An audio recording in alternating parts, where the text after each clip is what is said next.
여러분 안녕하세요. 재미난 과학입니다. 10월 21일 오후 4시 우리나라는 순수 우리 기술로 개발한 우주 발사체 누리호를 지상 700km 상공으로 쏘아 올립니다. 재미난 과학은 8월 26일 과학기술정보통신부로부터 누리호 발사 전 최종 점검 단계인 발사체 기립 행사에 초대받았으나 고흥까지 너무 멀어서 못 갔는데 그것이 아쉬워서 21일 누리호 발사 소식을 알리고자 이 영상을 만들었습니다. 이 영상은 누리호 발사가 가지는 의미를 다른 시각에서 분석하고 누리호 개발 과정과 구성 그리고 21일에 이루어질 발사 과정을 미리 알아보겠습니다. 누리호 발사 의미입니다. 첫째, 우리나라는 자체 발사체를 이용해 실용급 인공위성을 우리가 원하는 때 우주로 쏘아 올릴 수 있는 7번째 나라가 됩니다. 앞서 6나라를 보시면 얼마나 대단한 일을 했는지 아실 겁니다. 우주 발사체 선진국은 미사일 기술 통제 체제 및 미국의 수출 규제를 통해 발사체 기술을 절대로 전수해 주지 않습니다. 우리가 맨 땅에 헤딩하며 개발해야 하는 이유가 여기 있습니다. 동맹국인 미국마저도 우주 발사체가 ICBM과 종이 한 장 차이라는 것을 알기에 2005년 나로호 개발 당시 러시아에 압력을 가해 한국의 기술 전수를 하지 못하도록 하였을 정도입니다. 그래서 우리나라는 러시아의 기술에 접근이 어려웠습니다. 또 러시아는 누리호 개발 초기 한국의 로켓 개발을 막기 위해 1단 로켓 엔진을 주겠다는 제안을 하였으나 한국은 이를 거절하고 맨 땅에 헤딩하며 국산 로켓 엔진을 개발한 것입니다. 둘째로 한반도 주변 6개 나라 중 마지막으로 대륙간 탄도미사일을 보유하게 되었습니다. 정확히 말하면 2018년 누리호 시험 발사체 발사 때 이미 대륙간 탄도미사일을 보유했습니다. 발사체 상부에 인공위성을 실으면 우주 발사체가 되고 폭탄을 실으면 ICBM이 되니까요. 한국을 건드리면 20분 내에 적국을 향해 대륙간 탄도미사일을 날릴 수 있습니다. 한국을 건드리면 상대도 복구하기 힘들 정도로 쑥대밭이 되기에 공포의 균형으로 전쟁을 억제하는 효과를 가집니다. 셋째로 남의 나라 발사체를 빌리지 않고 우리 발사체를 이용해 우리가 원하는 때에 발사할 수 있습니다. 더불어 수천억 원의 발사 비용도 절감되고 더 나아가 남의 나라 인공위성을 대신 발사해서 돈도 벌 수 있습니다. 만약 남의 나라 발사체에 주야간 감시 정찰이 가능한 군사위성을 저궤도에 올린다고 하면 중국이나 북한, 러시아, 일본의 방해로 쏘아 올리지 못할 수도 있습니다. 그래서 자국의 우주 발사체를 가져야 합니다.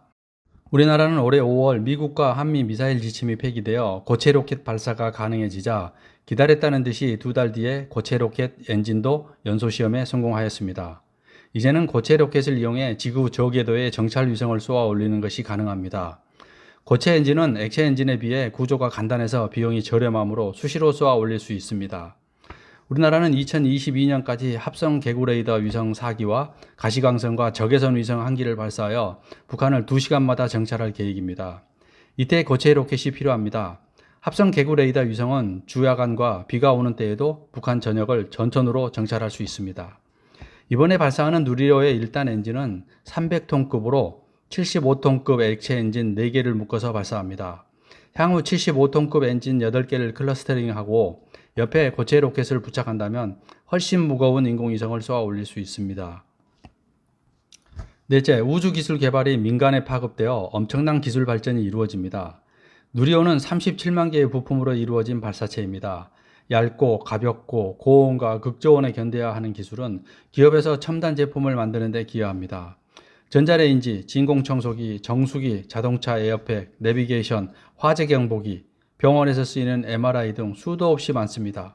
2조 원의 개발비는 8배인 16조 원의 경제적 파급 효과를 낳는다는 분석도 있습니다. 아울러 21세기 중반에는 돈을 받고 남의 나라 위성을 발사해주는 사업이 한국을 먹여 살리는 큰 기둥이 될 것입니다. 누리호 개발 과정입니다. 우리나라는 2013년 러시아의 기술로 만든 나로호가 2번 실패하고 3번 만에 발사에 성공했습니다. 첫 번째는 인공위성 덮개 한쪽이 분리되지 않아 실패하였고 두 번째는 발사 60초 후 폭발하여 실패했습니다. 나로호 발사 당시 국산 로켓 엔진이 없으면 안 되겠다는 생각을 하고 2010년 누리호 개발을 시작하여 2018년 11월 75톤급 엔진 1기로 이루어진 시험 발사체 발사에 성공하고 21년 3월 4개를 묶은 1단 엔진 종합 연소 시험에 성공하고 21일 누리호 발사를 앞두고 있습니다. 누리호 구성입니다. 누리호는 아파트 15층 높이인 47.2m, 직경 3.5m, 총 중량 200톤의 3단 액체 로켓입니다. 1단에는 75톤급 엔진 4개를 묶은 추력 300톤의 엔진이 탑재되고 2단에는 75톤급 엔진 1개, 3단에는 7톤급 엔진으로 1.5톤급 인공위성을 한반도 감시정찰에 최적인 고도 700km 상공 후 태양 동기 궤도에 안착시키는 역할입니다. 다만 이번에는 발사체 테스트가 주 목적이므로 인공위성은 싣지 않고 가짜 인공위성이 실립니다. 발사 전일부터 발사 당일, 비행까지 전 과정을 미리 공부해 보겠습니다. 누리호는 발사 하루 전에 발사체 조립동에서 차량을 이용하여 발사대까지 이동 후 사다리차 같은 이렉터를 이용하여 수직으로 세워 발사대에 고정합니다. 발사 당일 누리호는 연료와 전기 계통을 중심으로 종합적으로 점검하고 발사 약 4시간 전부터 연료인 등유와 영하 183도 액체산소를 주입하고 주입이 완료되면 모든 발사 준비는 완료됩니다. 발사 예정 시간까지 모든 기기가 정상이고 기상상체 등의 발상에 이상이 없을 경우 발사 10분 전부터 발사까지 발사 관제 시스템이 자동으로 카운트다운을 시작합니다. 이때부터는 모든 것을 컴퓨터가 결정합니다. 각종 센서 정보가 이상이 있으면 자동으로 발사가 중지됩니다. 발사가 승인되면 엔진이 점화되고 굉음과 수증기가 발생합니다. 엔진에서 나오는 고온의 열을 식히기 위해 지하에서 물을 뿌리는데 이 물이 증발하면서 하얀 수증기로 나옵니다. 일단 엔진이 추력 300톤에 도달했을 때 바닥에서 누리호를 잡고 있던 고정장치가 해제되면 누리호가 서서히 이륙하고 이때 누리호와 연결된 탯줄이 끊어지며 솟아오릅니다. 발사 127초 후 413km 떨어진 고도 59km 상공에서 가장 무거운 1단 로켓 엔진을 분리합니다.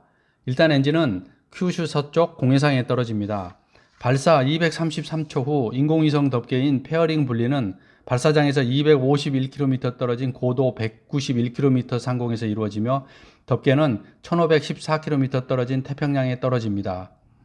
274초 후 고도 258km 상공에서 2단 엔진을 분리합니다. 2단은 낙하 예상 지점은 2800km 떨어진 필리핀 동쪽 공해상입니다.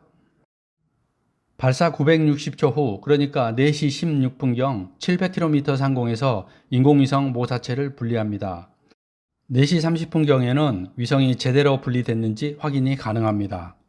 10월 21일 누리호 발사로 우리나라는 세계 7번째 우주 발사체 보유국이 되었는데 이제 남은 것은 ICBM에 실을 핵무기입니다. 우리나라는 마음만 먹으면 6개월이면 핵폭탄을 만들 수 있습니다. 우리나라가 미국과 국제사회의 반대를 무릅쓰고 핵무기를 만든다면 우리나라 국민의 삶은 북한이나 파키스탄처럼 될 것입니다. 우리나라가 핵무기를 가질 수 있는 환경에는 미국이 북한의 비핵화에 실패하여 북한의 ICBM이 워싱턴을 맞출 수 있고 미국이 중국을 견제하기 위해 일본의 핵무기 보유를 용인할 경우 우리나라는 생존을 위해 미국이나 국제사회의 제재와 중국의 경제 제재를 무시하고 무조건 핵무기를 만들어야 합니다. 그러면 남북한과 주변 나라가 모두 핵무기를 가지는 지옥이 펼쳐질 것입니다. 그래서 핵무기 확산을 막기 위한 북한의 비핵화가 중요한 이유입니다. 이번 영상은 누리호 발사가 가지는 의미를 다른 시각에서 분석해 보았습니다. 누리호 발사 당일에는 날씨가 맑다고 합니다.